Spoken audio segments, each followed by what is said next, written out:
major news platforms, CNN, BBC, DW, local press, they all carried it.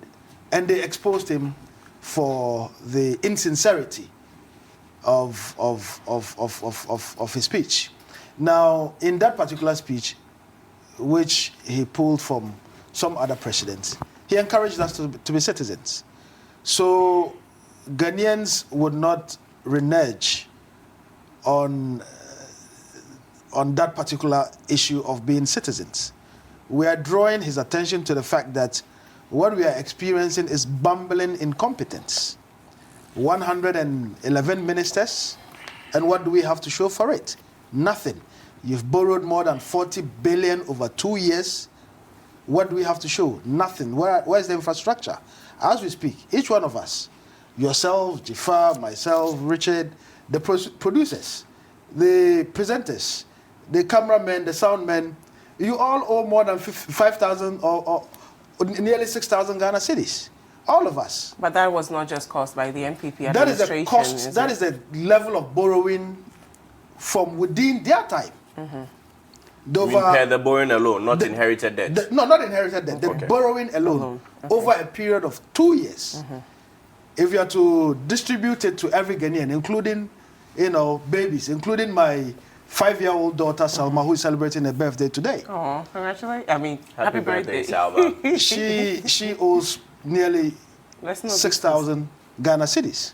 And that's unfortunate. But she's benefiting from free SHS. She's not. I mean, she's 5. She's 5. Yes, she will. Free SHS is an apology. I thought she's in her teenage years. So she's actually benefiting even more because basic education is even free. Yes, so she's just benefiting all too well. So it's okay. I'm not going to go into that. I'm a fee-paying parent.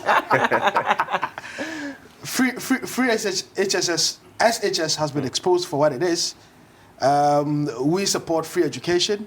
And if you were to ask me, I would even say that... What do you mean it has been exposed for what it is? I mean, look at the lapses. Isn't that a small price to pay for free education? The quality is withered down. You wouldn't send your niece or sibling to any public school. I think it's a blank statement to make. I think the blank statement to make to say that the quality, how has the quality gone down? I mean, look at the conditions under because which... literally the same teachers. Some have been added, but then it's the same teachers. How has the quality gone down? Look at the conditions. What are the conditions? Under which students in my constituency in Kumbungu, in your constituency, look at the conditions under which they are studying. Look at the double track system. And parents are complaining, and government hasn't even given them a listening ear. Look at the levels of corruption and the allegations of corruption within government that the president has not addressed. And he's talking about create, loot, and share, when there are many examples of create, loot, and share within his own government. Is it the president who's supposed to address corruption, or is the security agencies that are supposed to tackle this? The president would have to take credit for the good things and take the fall for the bad things. When we were in the heady days, it was John Mahama, right? And he himself mounted campaign platforms and excoriated President Mahama for the lapses, even for things that President Mahama was not responsible for. The president ensured that he gained political capital out of it. Today he has the mandate of the people. What are we seeing? An elephant-sized government that has nothing to show for the salaries we are paying them. Because we are seeing bumbling incompetence. The lifestyles of the people, or the lifestyles of the people haven't improved. As we speak, it's gotten from bad to worse. How much was a liter of petrol and diesel when the NDC was in office? How much is a liter of diesel and petrol today? How much was the cost of Gari, of Milo, trotro fare, taxi fare? How much is it today? So a promise of making life better for Ghanaians has become a farce. And clearly, we are not seeing the high-flying promises that the president made. He talks about corruption. I mean, President Akufo-Addo should be the last person to talk about corruption. And the NDC would not take lectures on corruption from him. When under his nose, corrupt practices are happening.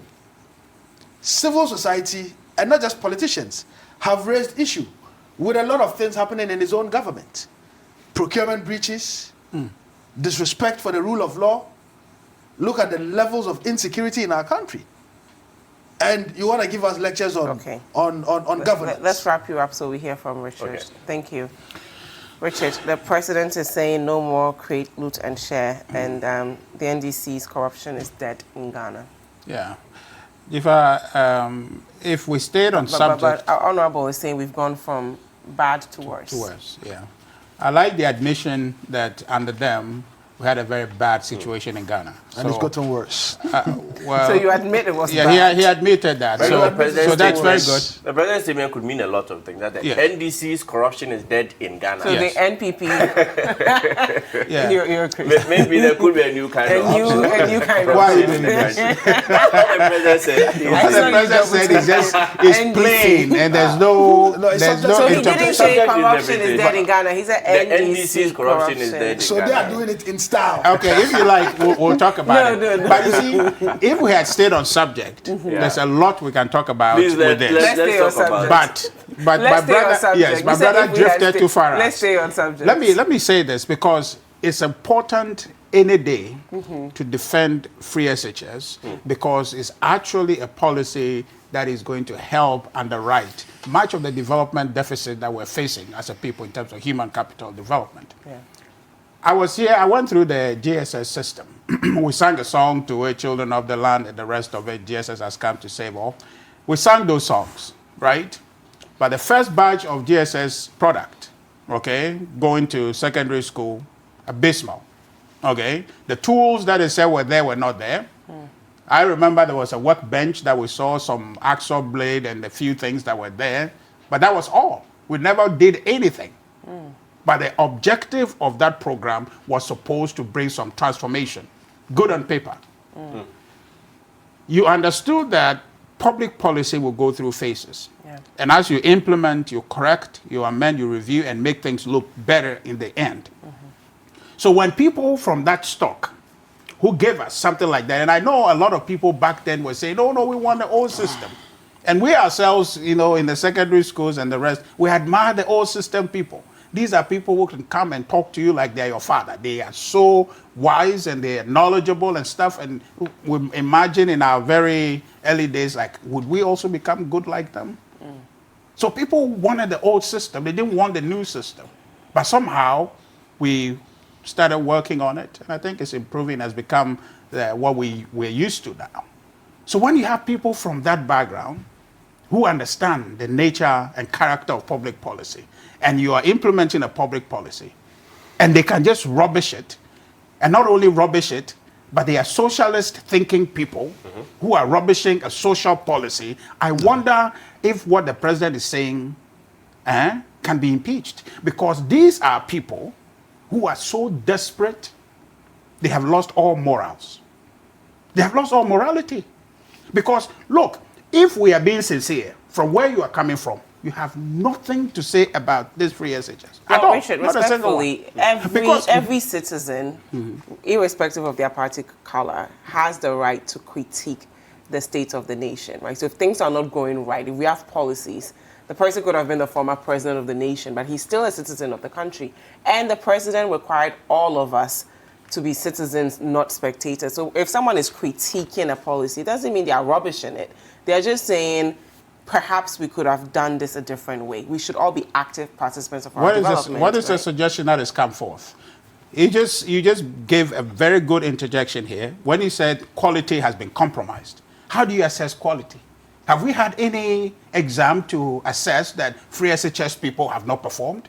Like I showed you with the GSS and the SSS that came from the early days? We haven't. So how do you assess that? Okay, so you're saying we should be patient. That's on an empirical basis. Okay. So when you are saying that beforehand, then you are rubbishing the thing before you get access to the fact. Okay. You understand? So what I'm saying is this.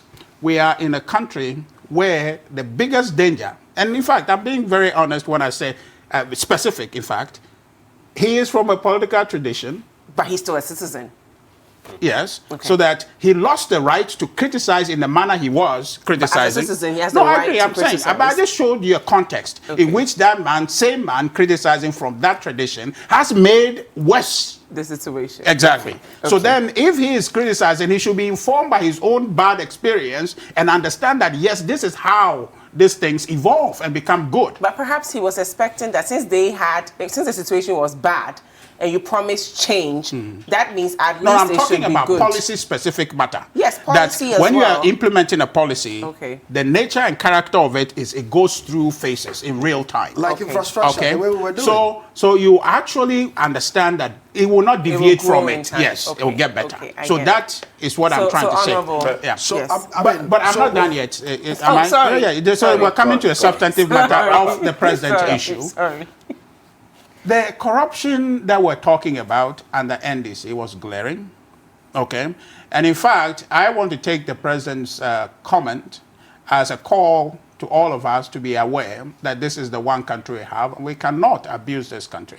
We must do all we can to advance the best interest of this country. So if there is anything in that, I don't think my brothers in the NDC should be offended or become defensive about the call, because obviously there were corruption. I think they will talk to you about Bugapele and the rest of the people. We're going to do issues more. I'm sure they can also mention quite a few under the. Oh, no, I mean, there's a convicted. I'm talking about 50, wait. 50. No, I'm 50 cases of Honorable, respectfully, you can respond when he's I'm done. talking about a convicted case. Okay. You understand? That's so. Not ones that are being investigated. Yes, I'm talking They're not about being actual. investigated, I'm talking about an actual conviction to say. So if a president today mentions corruption, then we can understand the context in which he's saying it. But the moral of that statement is that as a people, this is the one country we have. Let's do right by this country. And this government is doing exactly so. Sorry, really quickly. Is there any, can we mention about 5 current ongoing investigations into any allegation of corruption under this administration?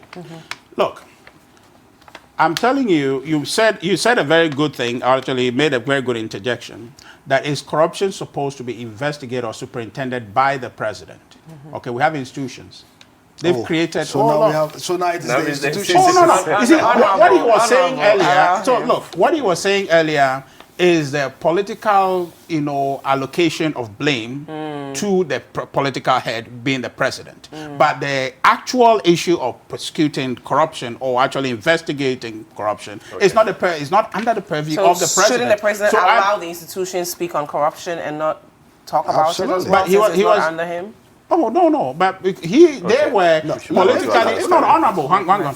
They were politically allocating, and that was what he was doing here, that, there's corruption and Nana Akufo-Addo. And he was saying that is not true. That the kind of corruption you were doing, which forced Ghanaians to say enough, It's different from what we're doing now. No, he didn't say so. He didn't say so. He said that corruption has no place in Ghana anymore because we want to do things differently. We want to serve the best interest of Ghana, and that's exactly what we're